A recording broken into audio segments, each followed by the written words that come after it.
కొల్లేరులో అక్రమ చెరువుల ధ్వంసానికి deputy CM Pawan Kalyan కు సంబంధం ఉందనే ప్రచారం అవాస్తవమని ఖండించారు దెందులూరు జనసేన ఇన్ఛార్జ్ కొల్లేరు సంఘం నేత ఘంటసాల వెంకటలక్ష్మి. ఇటీవల కొల్లేరులో మంత్రి నాదెండ్ల మనోహర్ రహస్యంగా పర్యటించారని, పవన్ కళ్యాణ్ పేషి నుంచి సీసీఎఫ్ కూడా పర్యటించి కొల్లేరుపై నివేదిక సిద్ధం చేశారన్నారు. గతంలో జనసేన అధినేతగా పవన్ కళ్యాణ్ కొల్లేరు గ్రామాల్లోకి రాకుండా కొందరు అడ్డుకునే ప్రయత్నం చేశారన్నారు. కొల్లేరులో పక్షులతో పాటు ప్రజల కోసం కూడా జనసేన ఆలోచించి న్యాయం చేస్తుందంటున్న ఘంటసాల వెంకటలక్ష్మితో ఐ న్యూస్ ప్రతినిధి భార్గవ్ ఫేస్ టు ఫేస్. చర్చనీయాంశంగా మారిన నేపథ్యంలో ఓవైపు అధికారంలో ఉన్నటువంటి ఎన్డీఏ కూటమి పార్టీలంతా ఇప్పటికే కైక్లూరులో సమావేశమయ్యాయి. మరోవైపు కొల్లేరులో కూడా ప్రజా సంఘాలు, కొల్లేరు సంఘాలన్నీ సమావేశం అవుతున్నాయి. మరి దీనికి సంబంధించి వాస్తవ పరిస్థితులు ఏంటి? కొల్లేరు ప్రజల తరపున కొల్లేరు నుంచి ఢిల్లీ వరకు కూడా పోరాటాలు చేసిన జనసేన నేత ఘంటసాల వెంకటలక్ష్మి ఇప్పుడు మనతో ఉన్నారు. పవన్ కళ్యాణ్ అధికారంలోకి రాకముందు కొల్లేరు ప్రాంతాలకు వస్తే గుడివాకలంక ఆయన్ని వెళ్ళనీయకుండా అడ్డుకున్నారని, మొండికోడు వద్ద ఆయన ఆగిపోయి అక్కడే పరిశీలించి మీడియాతో మాట్లాడి వెళ్ళిపోయారు కూడా అన్నారు. ఇది ఎంతవరకు వాస్తవం? మరి ఆ తర్వాత అధికారంలోకి వచ్చాక ఎందుకు రాలేదు? పర్యావరణ శాఖ ఆయన వద్దే ఉంది, ఆయన పార్టీలోనే గ్రామీణ శాఖ ఆయన వద్దే ఉంది, మరోవైపు పర్యాటక రంగం కూడా ఆయన వైపే ఉంది, ఎందుకు రాలేదు? ఆ రోజున గుడివేకలంక ప్రాంతంలో కొంతమంది నాయకుల ప్రమేయంతో ఆ రోజున రాలేదు. అది ప్రజలకు కానీ అక్కడ ఉన్న మత్స్యకారులకు కానీ ఎవరికి కూడా ప్రమేయం లేదు. అప్పుడేదో రాజకీయ కుట్రలతోటి పవన్ కళ్యాణ్ గారు వస్తే ఇక్కడ ఉన్న కొన్ని అవకతవకలు బయటపడతాయని చెప్పేసి రానివ్వలేదు.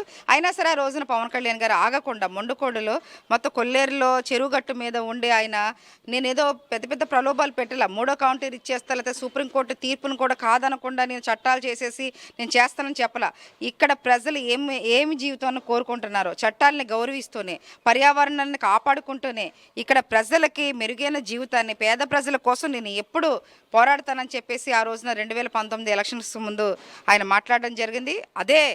దానికి కట్టుబడి ఉన్నారు. దాని నిమిత్తం కిందటి నెలలో కూడా నేను మత్స్యకారుల మంత్రులు, ఎమ్మెల్యేలు కొల్లు రవీంద్ర గారు, మా జనసేన పార్టీ నుంచి మరి బొమ్మడి నాయకర్ గారు, ఇట్లాంటి 10 మంది ఎమ్మెల్యేలతోటి, మినిస్టర్లతోటి మేము పవన్ కళ్యాణ్ గారిని కలవటం జరిగింది.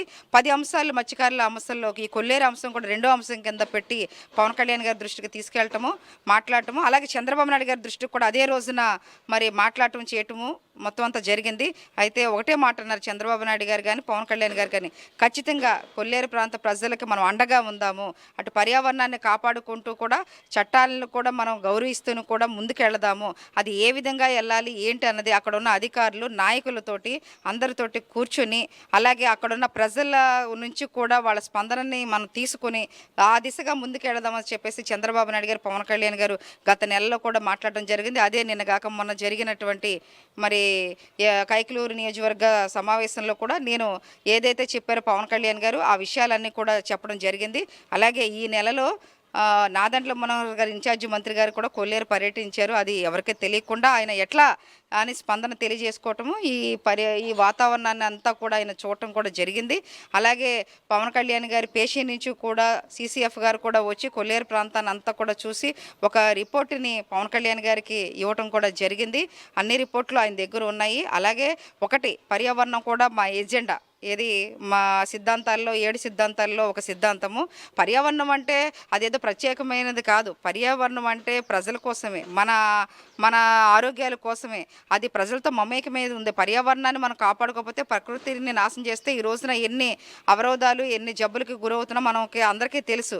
అది కూడా ప్రజలకు కూడా అవగాహన కలిగించాలి. పర్యావరణం అంటే అది ప్రత్యేకమైనది కాదు, అది మన కోసమే, మన అందరి కోసమే, మన ఆరోగ్యం కోసమేనని చెప్పేసి అది ప్రజల్లో, కొల్లేరు ప్రాంత ప్రజల్లో కూడా అవగాహన కల్పించిన తర్వాత ప్రత్యామ్నాయంగా మీ మెరుగైన జీవితాలు ఈ విధంగా మేము చేస్తాము, కోర్టు తీర్పులు ఇట్లా ఉన్నాయి, ఈ విధంగా చేద్దాము, దానికి ముందు కొల్లేరు ప్రక్షాళన చేయాలి, చుట్టుపక్కల నుంచి వ్యర్థ పదార్థాలు రాకుండా చూడాలి, పూడికలు తీయాలి. కాబట్టి ఇవన్నిటి కూడా చేస్తూ ప్రజలకి అవగాహన కలిగిస్తూ చేయాలి. కానీ ప్రజలకు అవగాహన కల్పించకుండా మెరుగైన జీవితాన్ని ఏ విధంగా ఇస్తామో ఇవ్వకుండా, నష్టపరిహారం ఇవ్వకుండా కొట్టడమే పనిగా చేస్తే మాత్రం సుప్రీంకోర్టు చట్టాలు, అధికారులకు కూడా మేము ఏ విధంగా వాళ్ళని ఎదుర్కోవాలో కూడా మేము దాని మీద పూర్తిగా ఫైట్ చేస్తాం. కొల్లేరు ప్రాంత ప్రజలు ఒకటే మాట అన్నారు, మేము ఎక్కడికైనా చావో రేవో తేల్చుకుంటాం ఈసారి అని చెప్పేసి మా దండం పెట్టుకున్నారు. అందరూ కూడా సుప్రీంకోర్టు అధికారుల్ని నాయకుల్ని మమ్మల్ని కూడా దృష్టిలో పెట్టుకోండి, వలసలు వెళ్ళిపోతున్న పిల్ల పాపలతోటి మాకు వేరే వృత్తి లేదు, వేరే చోటకి వెళ్ళి బతికే విధానం కూడా మాకు తెలీదు,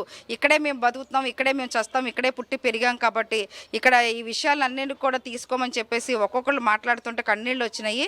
అవన్నీ కూడా ఈ మొత్తం స్థానికులుగా ఉన్న అందరు మత్స్యకారుల విషయాల్ని అట్లాగే ఇక్కడ జీవన విధానాన్ని కూడా చట్టాలను కూడా మేము అధికారుల దృష్ట్యా మా దృష్ట్యా మేము అందరం కూడా మీ మీడియా ద్వారా కూడా తీసుకెళ్తాం. ఖచ్చితంగా ఈ విషయంలో ఈసారి మీడియా ప్రతినిధులు కానీ మీడియా అందరినీ కూడా కోరుతున్నాం, ఈ కొల్లేరు ప్రాంతానికి మెరుగైన జీవితాన్ని ఇచ్చేటట్టుగా అవగాహన కల్పించేటట్టుగా మీ ద్వారా కూడా తీసుకెళ్లాలని కోరుకుంటున్నాం. ఇటు చూస్తున్నాం కదా, కొల్లేరులో పక్షులు పశువులే కాదు మనుషులు కూడా ఉన్నారు.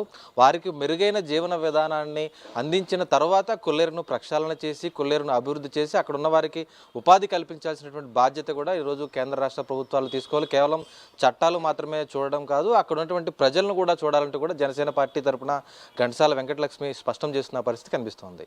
కెమెరా పర్సన్ మధుతో భార్గవ్, ఐ న్యూస్, ఏలూరు జిల్లా నుంచి.